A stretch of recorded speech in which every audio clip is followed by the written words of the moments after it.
Well, we've been operating across the whole of the Somali Basin and the Gulf of Aden for the last 3 months during the period between the monsoons. We have a monsoon over Christmas, and it's just about to set on again in June, when the sea conditions will not allow the pirates to operate in the Indian Ocean. So what we've been doing is keeping our presence up, making sure that any final pirate action groups that want to get out to seize a vessel before that weather closes in, we can intercept. And indeed we intercepted one just this morning near Tanzania. So we're continuing that, and then we're looking at our program for the summer months when the weather is much worse, to see what we will do with regards to capacity building to help some of the nations in the region build up their skill bases and then get ready, I'm afraid, for the next onslaught, which will start in September when the weather gets back on the pirate side.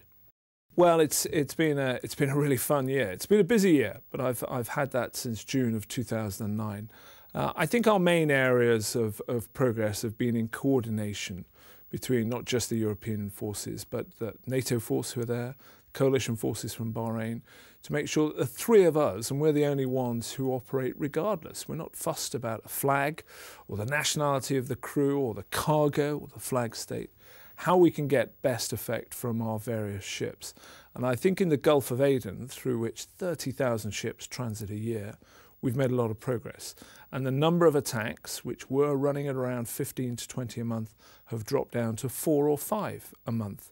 We have only lost, if I can put it that way, 3 ships in the whole of the last year in the Gulf of Aden, so in the corridors. So we've safeguarded that. And in the Somali Basin, that essential task, which is our top priority, supporting the World Food Programme, humanitarian aid into Somalia, support to the African mission in Mogadishu, that has been safeguarded, and we've delivered those ships safely. And we have made progress in closing down the large number of pirate groups who put to sea in the Indian Ocean to try and attack, whether it's fishing vessels, leisure craft, or most likely the large cargo ships running through the central Indian Ocean. So across the piece, better coordination without losing focus on our primary task, and that's a momentum we want to maintain over the next year. Well, the debate is now going on in Brussels as to how long our operation should run, and I'm very confident that it will be extended for a period of time, probably up for 2 years, another 2 years in the near future. So we've got to continue to build on the progress, work with industry, work with the other military partners in the area, work with the countries who've got coasts in the region to make sure that as a collective we can do our best to reduce the risk. Well, the General and I are the 2 Royal Naval operational commanders who work for the Commander-in-Chief of the Royal Navy. Has 2 2-stars, I being one and Major General Howes being the other. We have a shared headquarters in Portsmouth. We have staff who work on both sides. So between the 2 of us, we can deliver maritime operations for the Royal Navy in all spectrums.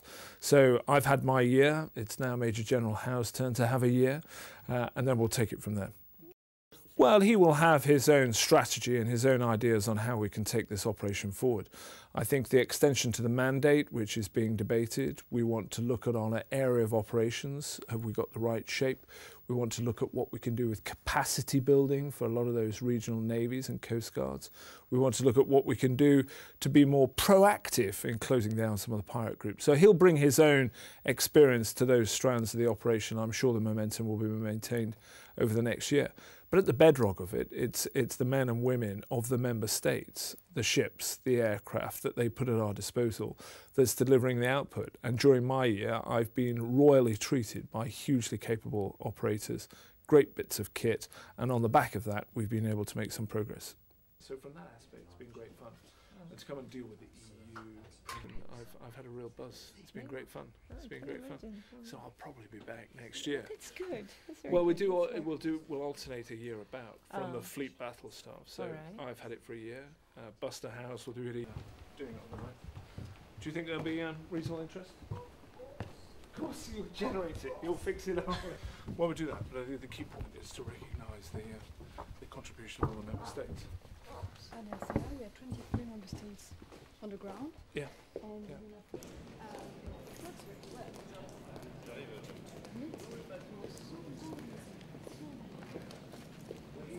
So if you feel that we've basked in John's... It's very high. Yeah. So Right. Okay. Thank you, team.